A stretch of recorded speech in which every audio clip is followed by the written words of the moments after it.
Welcome to the Slop Farm. Enjoy the video. You begin by acting immediately. Select a quick interrupt spell or attack.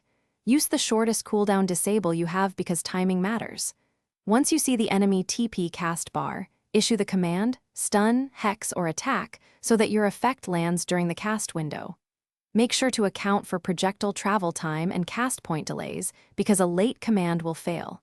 You want your interrupt to collide with the TP cast, not after it completes. That is the core principle. Now refine your timing and execution. Anticipate the last third of the TP cast and trigger your interrupt about 0.1 to 0.3 seconds before completion. For ranged heroes, use an instant cast spell or blink in and issue an attack to cancel. The travel time and cast point determine the lead. Once done, communicate or ping so allies can chain their disables.